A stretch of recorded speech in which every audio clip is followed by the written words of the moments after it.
Special note to listener Sarah Redacted. You were a Patreon supporter of ours back in 2017, so you've already heard this one.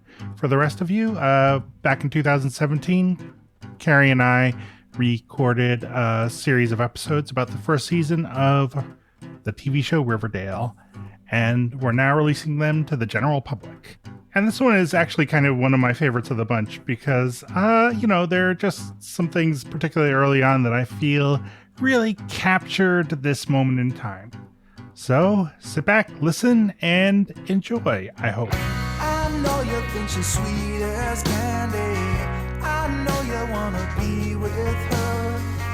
But Josie got a reputation to scratch behind that purr. Hey everyone, welcome to Chip and Riverdale, where I and my co-host talk about the CW's Riverdale TV show. I'm Jake. I'm Carrie. And today we're talking about The Last Picture Show, which is episode 4. And y'all, it's bonkers. It is bonkers. This is a real bonkers one. This is a real bonkers one. But I am really excited to talk about this with you. I am really excited to share my love of cheesy YA with you. And I'm ready to talk. Yeah, let's do it. I'm also punch drunk, which is usually what happens around 10 p.m. So, yeah. Yay. So, Carrie. Yeah. Can I start out with a little political? Yeah. Yeah, I think you're right to be cautious. I heard the wary note in your voice, and I thought, yeah, this might not be a good idea. So, we just take it as read that everything is fucked right now. So that's not what this is about, although it's true. But we're recording this. We released these, sometime after we record them. And so we're recording this literally a few hours after this New Yorker article was released where this reporter talked about the Mooch, who is currently communications director for the White House. Yeah. Perhaps not by the time this is out. But the shit he says. Yes. He says, okay, the Mooch showed up a week ago. This is going to get cleaned up very shortly, okay? Because I nailed these guys. I got digital fingerprints on everything that they've done through the FBI and the fucking Department of Justice. And, of course, our favorite. I'm not Steve Bannon. No. I'm not trying to suck my own cock. I'm not trying to build my own brand off the fucking strength of the president. Yeah, but I'm here to serve the country. And also, he used maybe the best sign-off of all time, which I may have to use to end all my own phone calls now. Yeah, let me go, though, because I've got to start tweeting some shit to make this guy crazy. So my question to you, Carrie, to bring this back to Riverdale, is it still fair to criticize the dialogue in Riverdale now that we know that this happens in real life? Nope. Riverdale is 100% beautifully written and accurate. Yes. There is nothing purple about it. There is nothing unusual. Everything is carefully crafted in comparison to this bullshit. This bullshit, man. Yeah, no, if we, it would be tempting to put together some kind of quiz of, was this something that Scaramucci said or a line from Riverdale? And Ryan's is a fucking paranoid schizophrenic, paranoiac. And what he's going to do is, maybe Bill Shine's coming in. Let me leak the fucking thing and see if I can cock block these people the way I cock blocked Scaramucci for 6 months. Where did you find all this? The deep web, the dark internet. JK, it's all online. Simple Googling. Except you would be able to tell because all of his things have swears in them. Yeah, while I'm sure that they want to call each other cocksuckers, yes, they're not actually using those words. They are not. But what are they doing? What are they doing? I have 2 pages of notes on the first 8 minutes, which is a problem. I just basically write a sentence per thing that happens and it just kind of keeps going. But there's some amazing shit in here and it's all crazy as balls. So shall we get into it? Yeah, let's do it. Okay, so Jughead is at Pop's and is having coffee, and he is disturbed because the Twilight Drive-In is closing. Yeah. Jughead works there. We see a little video of the drive-in sign, which says closing soon, and then the C falls off, and it's losing soon, which is, that's, for this kind of show, that's great. Yeah, I mean, I think visually the show does a lot of stuff. Yes. I mean, it's visually very interesting, but the dialogue ain't so hot. Yeah. I did notice that not only was Betty drinking a strawberry milkshake, she was wearing a pink sweater to match it. But anyway, that's just besides the point. That's just another pops aside for you. Yeah, good deal. And so then we get to see Betty writing in her diary. Now, did you have anything of this nature when you were in high school? What, like a diary? Yeah. No. See, here's why. And actually, this comes into play much later in the episode. Uh-huh. My mother would have found it. Yes. And first of all, I'm not really all that interesting, and so I probably would have just made up bullshit in my diary, which then my mother would have read, and that would have been problematic. Or I would have told the truth, and my mom would be like, holy shit, my daughter is the most boring human being on the face of the planet, and that would be problematic. So no, I didn't keep a diary. I didn't either, but I would sometimes have notebooks that I would kind of write random stuff in. And what I would do, because my high school girlfriend was as geeky as I was, at least, if not more so, is she taught me how to write in Elvish runes, and I would... Did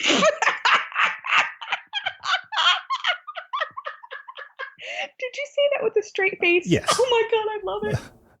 Of course she did. We used it so we could write each other letters in secret. If I knew Elvish, I would have kept a diary.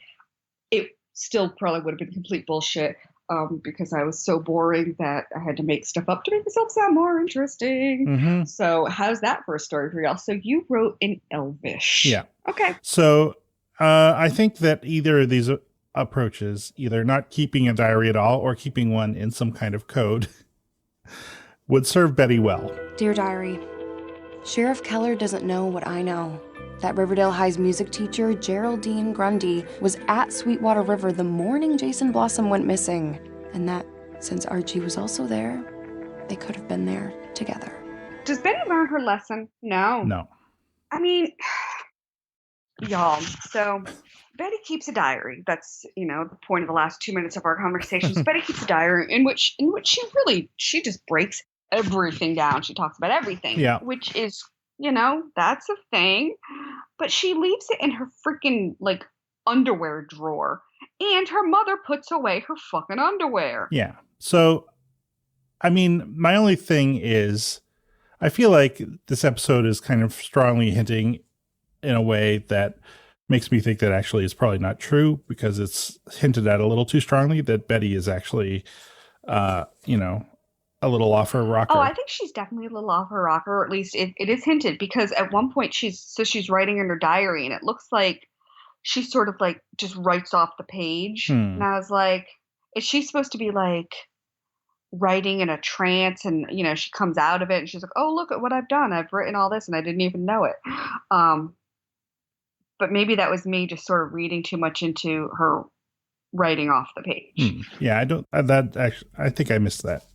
But I did wonder, it's possible that this is all some kind of long con on Betty's part, as she writes stuff in the diary knowing that her mom will find it or something. No, I don't think so. Yeah. I think she's supposed to be a teenage girl. Teenage girls, or teenagers in general. Why would I say teenage girls? Teenagers in general, they just don't have the brain capacity for the long con. That's fair. Okay, we're about a minute and a half into the episode. So there's a little montage of Archie and Grundy having sex. Luke Perry hits on Miss Grundy. Oh, like nobody's business. And, of course, my thing is, sounds like Archie's dad is trying to get with Archie's girlfriend. Yeah. Well, I was thinking that, if you're going to be alone tonight, that we could take you out to dinner. Oh, no. No, I couldn't impose. After everything you've done for my son, with his music, it's the least I can do, I insist. And after everything you've done for my son, I was like, oh, best thing you could have ever said, Luke Perry. Oh, because everybody squirms. Miss Grundy squirms, Archie squirms, we squirm. After everything you've done for my son, or to him. Mm-hmm. And then Jughead is in the diner and is quoting Quentin Tarantino and is talking about the drive-in closing and is more animated than we've ever seen him in any episode so far. The drive-in closing is just one more nail in the coffin that is Riverdale. No, forget Riverdale. In the coffin of the American dream. As the godfather of indie cinema, Quentin Tarantino likes to say, please, God, no more Quentin Tarantino references. Quentin Tarantino? Yeah. His films aren't independent at all. Like, that's not right, Jughead. You're wrong, and you should feel bad. Yeah, well, that's fair. So Jughead's talking about the theater closing. There's an anonymous buyer who wants to buy it up and tear it down and do something with it. There's going to be a closing night. He's trying to figure out what film they should show. And Betty suggests Rebel Without a Cause. And Kevin suggests... Or the talented Mr. Ripley. Did you see that movie? I did not. So there's a... spoiler alert, I guess. There's a serial killer in it who is gay. So basically, Kevin is saying, like, hey, by the way, I'm gay and also a murderer. So here we get to Betty being scandalized by the entrance into the diner of Archie, Luke Perry, and Miss Grundy. All together, folks. So Betty's all, Archie, we need to talk outside. And he's like, oh, fuck. What did I do? And Jughead's slinking down into the, booth. Veronica runs out. And so Archie admits to both Betty and Veronica, yeah, he's been banging the teacher. It's not what you're thinking. So it's platonic. Okay, well, maybe it's a little like what you're thinking. Archie, are you and Miss Grundy, like, together? Like, romantically? Oh my God. You and your music teacher are having an affair? We are together. Look, I know that sounds bad. And I would say the best line ever written is in this scene. 2 words, booty tutor. That's pretty good. I could not stop laughing. Because, Betty is saying, this is illegal, this is wrong, like, this is really not okay. Like, this is child abuse. Yes. And Veronica's like, yeah, actually, Betty's right here. But, Archie being the well-groomed young man that he is like, no, I love her. We're together. And out comes Booty Tutor. And that was amazing. Betty's mom shows up. Yeah. So my feeling is that at this point, the writers are like, well, this scene has been fun, but I'm not sure how to get out of it. Betty, say something, please.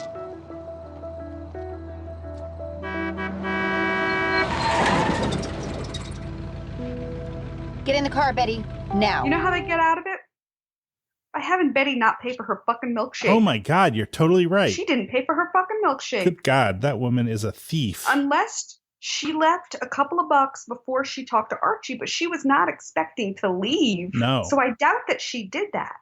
So she went outside, talked to Archie, her mom showed up, and she left. And she did not pay for her fucking milkshake. Holy Christ. That means Veronica and Jughead, who cannot afford this. No.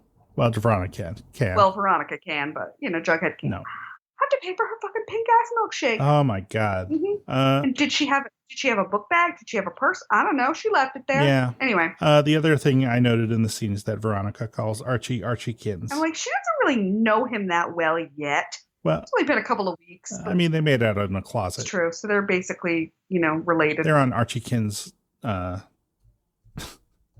basis. And then... oh, wait.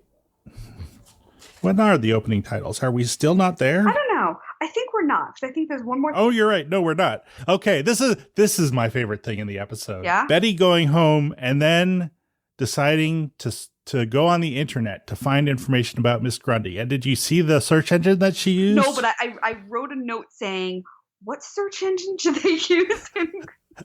Smallville, because I knew you would look. What was it? Sleuthster.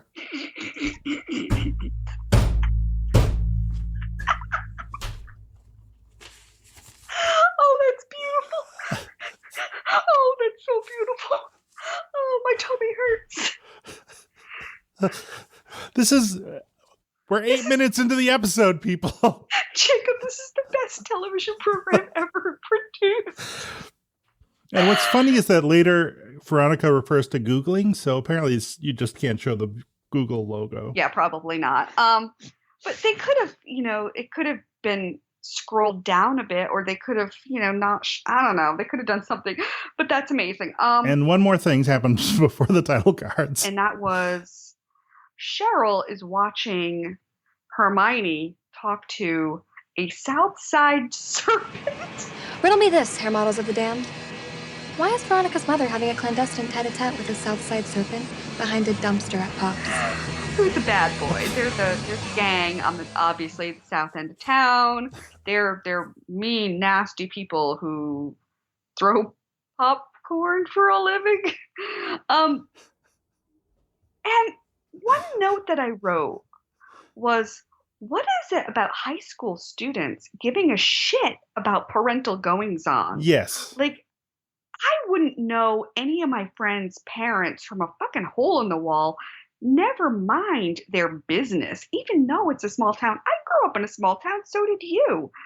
Like, I mean, granted, my town was not as small as yours. Yes. But it was, it was the same sort of town where everybody knew each other. Mm-hmm. I wasn't sleuthing around. I wasn't being a sleuthster about my friends' parents. So what the fuck? Yeah. So Hermione's talking to a Southside serpent, and Cheryl's taking pictures to show Veronica and be like, you look at your mom. She's a bad girl. Yeah. Mm. And then cut to title, Riverdale. Finally. So is this episode of this podcast going to be like 3 hours long? Perhaps. So it's the next day in school, and Archie is like asking Jughead, how come Jughead didn't tell him that Betty knew that Archie and Grundy were fucking? How hard would it have been to give me a little heads up? Look, I am by nature a conscientious objector. Not saying anything to either you or Betty was the most moral, apathetic choice I could make. Jug. Good job, Juggy. Over to you. Yeah, so Miss Grundy said she's preparing for class. Yeah. Which I was just like, no, girl, you are not. But she said she was, and I was actually shocked. So that got 4 question marks in my notes, because I was like, I've never seen Homegirl in class. No. But she's preparing for class. What's going to happen? But nothing came of that, and I was really bummed. So you can just completely edit that out. Jughead's sister's name is Jellybean. Yep, I took a note of that. That made me happy. Oh, this is also around when we find out that Miss Grundy had an independent study with Jason. Yes. And that's what I wrote was, oh, this teacher is a fucking predator. Yeah. Oh, Veronica says to Cheryl. Don't worry. You may be a stock character from a 90s teen movie, but I'm not. Now, is that actually true? Well, technically, she's not a stock character. She was a main character in a comic book. Yes. Okay. So technically, she's right. I don't know about Cheryl, though. I don't know what the fuck Cheryl was in the 90s. I mean, I guess, well, when did Mean Girls come out? I feel like Heathers or Mean Girls. Heathers probably, right? Well, Heathers was the 80s. Mean Girls was like early 1000s. So I'm like, what else was in the 90s? Was it like Clueless? Hit us up in the comments if you have any idea what 90s movie Veronica is thinking of here. The Craft? Jeez. Oh, well, yes. You know what? I buy it. Yes, The Craft. Okay. So Archie and Miss Grundy are banging. Yes. And what does Betty decide to do? Betty decides to break into Miss Grundy's car and, look, finds her driver's license. And then what does she do? Oh, she also finds a gun. And what does she do with this gun? She puts it in her underwear drawer with her diary. Does she put her fucking fingerprints all over this gun? She does, I assume. She does. Yeah. So we don't know what the deal is with this gun. We do know that Miss Grundy was doing an independent study with Jason, who was shot. Yeah. And so she finds a gun in this woman's car and she puts her fucking prints all over it. What a fucking dumbass. Yeah, not a great sleuthster after all, perhaps. No. And this is the one who's saying, like, I learned how to pick locks from Nancy Drew's fucking clubhouse. I was like, bitch, Nancy Drew would have put some fucking gloves on. It's true. And then danced the minuet. Obviously. Yeah, Jennifer Gibson, that's Miss Grundy's real name. Which is sort of close to Geraldine Grundy. It's not like a super stretch. It's in the same general family. So now we know that Geraldine Gibson is not who she says she is. She has a gun. She's also a fucking predator. Yeah. But Archie is not deterred because, well, Geraldine has an answer for everything. Yeah. Everyone, yeah. The way... words fail me. Yes, no, she says that she was like in an abusive relationship. She got divorced and then she changed her name and fled and left town. I mean, which certainly that can happen, but the way that story ending up with and then I got a job as a music teacher and started having sex with my students. Like there's not a through line there. Well, the one does not lead to the other. I don't want to, I don't want to ever deny somebody's experience, but I think maybe her story is bullshit. Yes. And we'll get to that later. Okay. Before we get to the movies, this is when Betty's mom finds the gun and the diary. And what does Betty's mom do? What does she do? She goes to the movies and tracks down... Well, what does she do when she finds the gun? She puts her fucking prints all over the gun, too. This really pisses me off. So now this fucking weapon has been just, like, licked by every single woman in town. That is true. Yep. Yeah, real good chain of evidence there. Yep. I mean, she doesn't even use, like, a piece of fucking underwear to pick it up. Nope, she just goes, like, bare hands, like, let me just touch this gun that's in my daughter's panty drawer. Like, yeah, this is normal. This is fucking normal. So yes, so she goes batshit crazy, and she goes to do something, and we find out what that something is in a little while. Yeah. Now we go to the movies. We do. We go to the movies. So it's the last day of this drive-in theater, and Jughead is sad. He is. And everybody else is having a party. They are in the backs of cars. They're all making out. There is some serious rebel without a cause action going on. There sure is. Mm. And Veronica goes off to do some shady things that we will talk about maybe later. I think we definitely need to talk about those. I mean, we can talk about those now. Okay. So we find out a little bit more about what's going on with Veronica's mom. So Veronica goes and follows her mom, who's looking nervous at best, and there happens to be, oh look, another, what are they called, the Southside Snakes, Southside Serpents, what are they called? Vipers, maybe. I think maybe they're called different things in different parts of the show. I typed in Southside Serpent earlier and said, oh, a scandal. Okay. So it turns out that while Veronica was told by her mom that, oh, this guy, I went to high school here, he's just my friend, she finds out that maybe they're not friends and this is a business relationship of some sort. Yeah. And she's starting to really question, her parents and her dad, who is the mysterious buyer of this land. Mm-hmm. She's like, Dad's a businessman. He's not an embezzler. He is a businessman. I'm like, I'm not going to even argue semantics with you, sweetie. He's an embezzler. Yeah. Like, this is some shady bullshit. Capitalism, man. So that's Veronica's story. But somebody else had also gone off on their own to get some popcorn. Yes. And that was Kevin. And we find out a little bit more about what's going on with him later, but he went to go get a refill of popcorn and never came back. Mm-hmm. So then... Man, all these notes. So Veronica's mom, has a date with Fred, a.k.a. Luke Perry, to give her an excuse to go to the movies so that she can meet up with the snake people and pay them off. Yes. So now, of course, Luke Perry is being played again. He thinks he's going to get with this hot cello teacher. He gets totally played. He thinks he's going to, have a nice time with an old friend of his from high school he once kissed. Totally gets played. But what does happen is Betty's mom comes a-charging up. I'm sorry to interrupt your adultery, Fred, but you need to come with me. Alice, what? It's about the kids. That is a good line.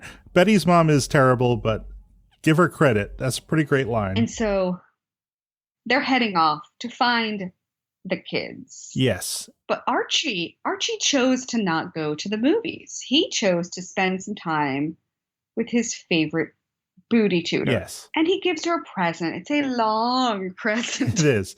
Yeah, it's a viola bow or a cello bow, I guess. Cello bow. And she's like, "Oh no, this is so expensive." He's like, "Baby, I sold a guitar, but we can't do this anymore." How many guitars does he have? He's like 15. For a guy that doesn't like do anything, he seems to, have a lot. And his dad, doesn't seem to have a lot of money. So I don't know. I don't know either. And he works for his dad. And he just got into music. So would he have already been collecting a bunch of guitars? But anyway, he sold one to get this bow for this teacher. So they're making their farewells. They're breaking up, but they're also hugging when everybody busts in at once. Yes. Because they're at the school. Why are they at the school? Why isn't the school locked? Yeah, these are all excellent questions that I do not have a good answer to. These are actually my notes. Why is she at the school? Wait, why is the school unlocked? What the fuck kind of school is this? It's crazy. Betty's mom calls her a child predator, which, like, good on Betty's mom. Yeah. Like, we don't like Betty's mom, but she's got some good points here. Like, she is a child predator. She's a rapist. She's a bad person. Yeah. And like the fact that Archie blames himself is just another sign of just like, oh yeah, she's completely groomed him. Yeah. And it's so fucking weird that she just sits there and cowers in the corner while Archie stands up for her. I'm like, bitch, you are the adult in this relationship. You are the adult in this situation. Like, grow a pair. But no, she doesn't. She just says, I'll quit and I'll just leave town. And they're like, oh, okay, cool. Yeah. I mean, I guess her strategy is that she didn't figure that Fred and Betty's mom would be prepared to argue with Archie and Betty like their own children. Like, it's hard to confront your own but except they totally should have. I mean, Fred in particular gets over this real quick and easily in a way that is not good. Well, I think he also, his son was molested. Let's just tell it like it is. His son was molested. Yes. So he should not be angry with Archie. Right. And I'm glad that he wasn't. I'm glad that when Archie started crying, whether it is for the right or wrong reason, he comforted him rather than saying, well, dude, you fucked up. Right. He says, "You are not those things you said. You're not stupid." Which is a nice of him to lie about that. But the fact that, his son was just molested and he's taking it not in anger made me really like Luke Perry. Because I think it could have been so different where it's just like, like I said, like they could have been like, oh, you fucked up. You shouldn't have been doing that. But no, this is serious stuff. Mm-hmm. And I'm so glad this storyline is over. Well, yes, that is a good thing. Tell me how it ends, Jacob. So, well, it ends, so the agreement is that she's going to quit her job and leave town the next day, presumably to move on to the neighborhood of the family circus or something and to set up shop. And so there are a couple of like other hot 15-year-olds, I suppose, kind of glistening in the sun. And she goes out and sort of gives them gives them the eye, and she looks over her heart-shaped sunglasses at them. Mm-hmm. And it's like a fucking reference to Lolita. It's a Lolita reference. It absolutely. Oh, that's what I said. That's what I wrote. Nice Lolita sunglasses, Miss Grundy. And she's sucking on. She's got like a Slurpee, so she's like licking her Slurpee and looking down over her fucking heart-shaped sunglasses. And I wanted to punch somebody in the dick. Yeah. Yes. Punching someone in the dick is correct. Because she is the molester, not the molestee. So wearing the glasses implies that somehow you are the victim. Yeah, and also like that whole image has this whole problematic. Well, I mean, Yeah. the way that Lolita is sexualized in depictions of her, you know, when people is super wrong and problematic, and Yeah, it's like when you actually read the book, you're like, oh, this is nothing like the cover. Yeah. Where you don't, you know, the saddle shoes or the sunglasses. Yeah. yes, So that made me feel really uncomfortable. Like, do you think you're the victim in this situation, Grundy? Because you're not. yeah, You're leaving town because you are a bad person and you should be in prison. Oh, but more stuff happened. We're not even done yet. This is just one storyline that's over. yeah. We are not. Kevin found a boyfriend. Yeah, Or did he? well, yeah. I was a little confused as to what happened at the end of that. So Kevin was getting popcorn. Right. And he turns around and there's a mean, scary snake there going like, "Whoa, I'm a mean, scary snake." Yeah. But then in the next scene, you think that maybe he's getting beat up, but no. They're kissing hard. Okay. This time I really need to go. So they did some hissy kissy. yes, yeah. Slipped him a little parcel tongue. Oh yeah, just edit this out, please. Yeah. So Now I know the answer to the question. Jake, what does it feel like to be the worst? at the end of the kiss session, he's all like, "Okay, here's my number." And he's like, Kevin Keller? Do you mean like Sheriff Keller? And he's like, I guess so. Is that a problem? And it shows his tattoo of a snake. He's like, no, not if this isn't. And they're like, okay, we're both wrong for each other, but we'll still make out. I mean, I don't see why either of these things are really bad. I'm like, okay, so this kid's in a gang and his dad's a cop. What does that have to do with anything? But perhaps the inclination is that the snakes have been given the job of going to break into the sheriff's house. Correct. Because when Kevin and the sheriff arrive home, by the way, they had kind of a cute scene earlier. They did. You need something? Can I borrow the truck for the drive-in? You got a date? No, I'm going with Veronica. Okay.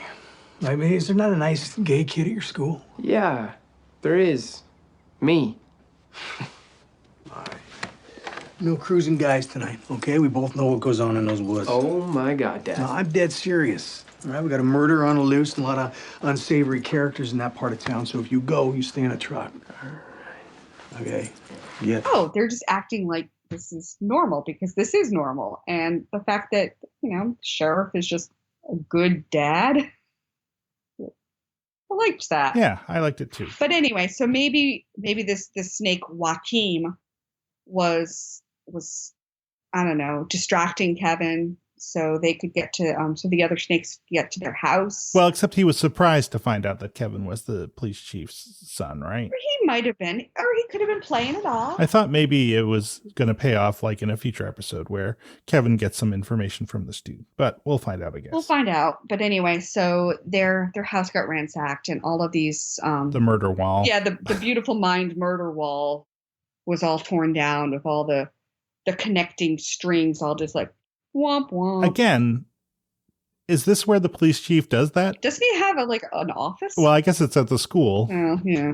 Which is always open. So, I mean, maybe that's not the best place to keep your murder wall. Yeah, I guess if you don't actually have a sheriff's office, then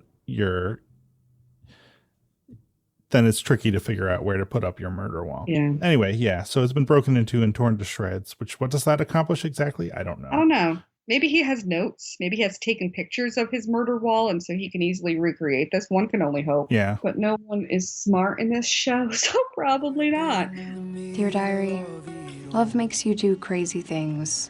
And maybe some of what I did was wrong, but maybe I was right about some things too. Maybe Miss Grundy was dangerous in some way. Betty starts writing in her new diary, and I want to smack her upside the head. Yeah, don't do that. Just don't. Unless you're just writing all work and no play, make Betty a dull girl, written over and over and over. See, I'm the sort of asshole who just write, man, I love my mom. We did so many fun things today. I was really excited about it. and have that be the diary that's quote unquote hidden. Yeah. And have the one that's actually hidden like somewhere else. Like maybe keep it in my locker or something. I don't know. You know what my favorite thing about my mom is? The way that she respects my boundaries. I love that my mom would never dare to read my diary. Well, I took my daily dose of Adderall today. Boy, it's giving me energy. I feel focused. Boy, that Archie guy is bad news. Maybe I won't hang around him anymore. Veronica and I are no longer friends. My mom was right. Yeah, anyway. And then in the back, it's all elvish. Yes, exactly. Anyway, so now can we talk about the last scene that actually made me a little sad? Yeah. Okay. So we know how much Jughead loves this drive-in. We do. He loves it. He's watching the movie from the projection booth, and after the movie's over, he starts packing up some of the memorabilia and mementos of his time with this drive-in theater. And then what? Tell me about it, Jacob. So it's in the morning, so we're a little confused about why he's there. Yeah. And then we look over and he's got a little bed there. Yeah. So he's been sleeping there. And then he goes outside and the big biker dude that Veronica's mom was bribing earlier is there. And they have a little talk. So where are you going to live now? I'll figure it out, Dad. So his dad is the biker guy. Yeah, I said, Dad is a snake. Oh, snap. Oh, snap. So we find out a little earlier in the episode that Jughead's dad used to work for Luke Perry, and Jughead's dad was caught stealing something, so Luke Perry had to let him go. And Jughead is upset about this. He seems to think that Luke Perry's in the wrong. Yeah. I don't know the whole story, but it sounds like your employee steals from you. You probably can't keep him around. There's also a reference to people doing crack at the drive-in, but I don't know how seriously we're supposed to take that. Yeah, so we don't know if, Jughead's dad was stealing things in order to buy drugs. We don't know the whole story. Yeah. But we do know that Jughead's dad has enough money to pay for a fairly nice motorcycle. Yeah. But his son was living in the upstairs office of a drive-in, and we don't know where Jellybean is at all. Yeah, we get a picture of Jughead and Jellybean as, younger kids. So Jughead used to, or supposedly lives like next door from Archie. Like, it was implied that they lived fairly close to each other because they would spend all the time in Jughead's treehouse. Would Luke Perry not notice like someone else moved into the house or something? Like, doesn't he ask any questions? Like, hey, where'd Jughead go? No, he must. I imagine he knows. Like everyone, my guess would be that everyone knows, and that's one of the reasons why like all the asshole jocks make fun of Jughead is because they know he's basically homeless. But then if he knew that Jughead were living or was living in this place, I think he would probably try a little harder to sound sympathetic to him rather than just say, "Oh, sorry, Juggy, this is a really good deal for me." Right. No, that's true. He probably doesn't know exactly where Jughead is staying. But for all we know, they could, the jocks could just be making fun of him because his dad's a serpent. Right. Oh, your dad's a gang member, so obviously you're bad news. Like, we don't know the whole story yet. Yeah, I mean, or just because he's got kind of a goofy look and is sort of a dour person. And wears that stupid fucking beanie. I know the character in the comic book wears a stupid fucking beanie, but the fact that he wears a stupid fucking beanie, I'm gonna rip the stupid fucking beanie off his head and light it on fire. Oh, Carrie, I love it. I love the stupid beanie. You do? I really like it a lot. Will you knit me one? In pink. I could probably do that. Sure. I actually don't want that because I think it's a stupid fucking beanie. Yeah, that was kind of an empty offer on my part, but I totally would. I appreciate that. If I was like, oh my God, Jacob, I love that beanie. I would do it. I've knitted you Stranger Things. So we ended the episode on a wicked downer. We're like, oh man, now Jughead really doesn't have a place to live, and he doesn't have this movie theater, and he thinks that Quentin Tarantino is a good director. Like, shit's going downhill for Jughead real fast. Womp womp. Yeah. And so ends episode 4, The Last Picture Show. Okay. So who do we think did it this week? Here's the problem, Jacob. Yes. I know who did it. Who did? Oh, you. I did. Oh, Carrie. So yeah. Okay. This is a problem. Well, I think it effectively kills this segment. Here's the thing. Yeah. I knew it last week, too.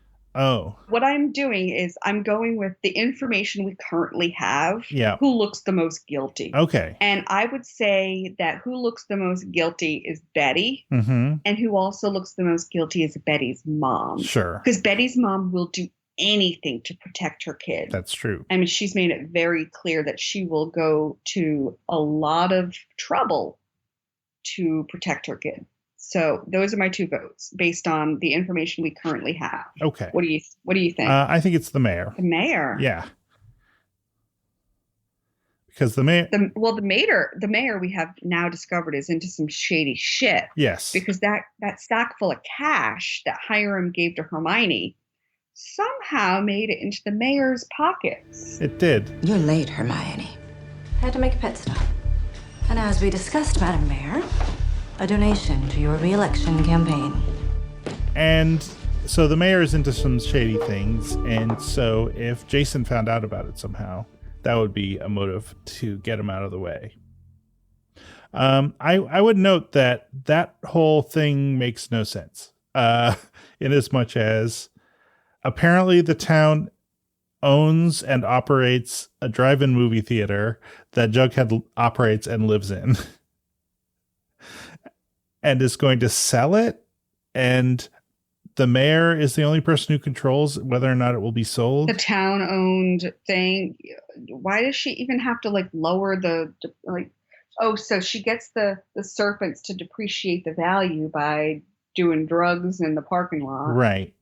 But I mean, I don't know how they do things in Connecticut, but in Massachusetts we have a board of selectmen and we have town meetings, and not to say that things weren't super corrupt in the real estate business in my hometown, because they totally were, but this whole setup seems real weird. I think it all comes back to the writers are really bad at research.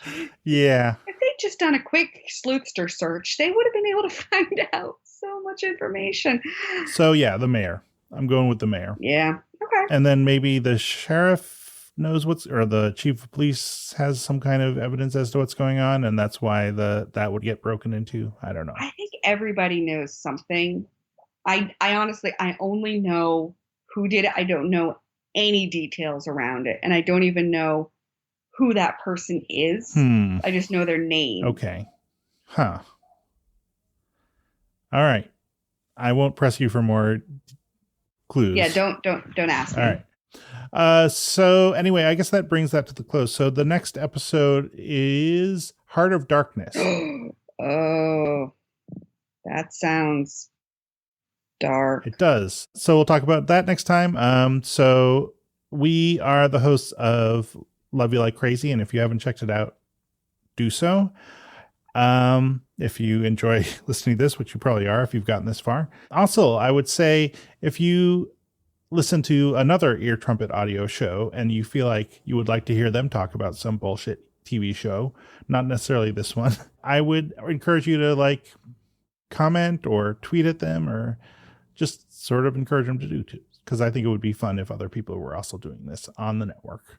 Not encouraging you to harass them, but just to let them know that you would be interested. If you ever have any questions about Riverdale, ask us. We are the foremost experts. Clearly.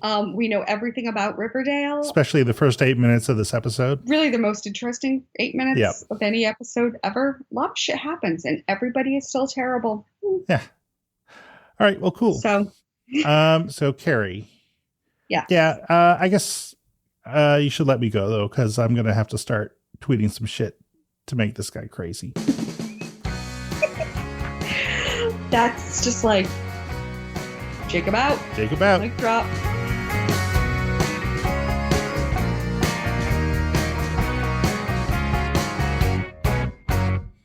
LoveWhyYouLikeCrazy.com Hello. And it's still not working. Hold on. But it's broken in a slightly different way. So let me try this again. Oh, wait. Now it's working. What did I do? Yay! I don't know. Let's not jinx it, though. Okay. It's just working. Who knew working would be so tiring?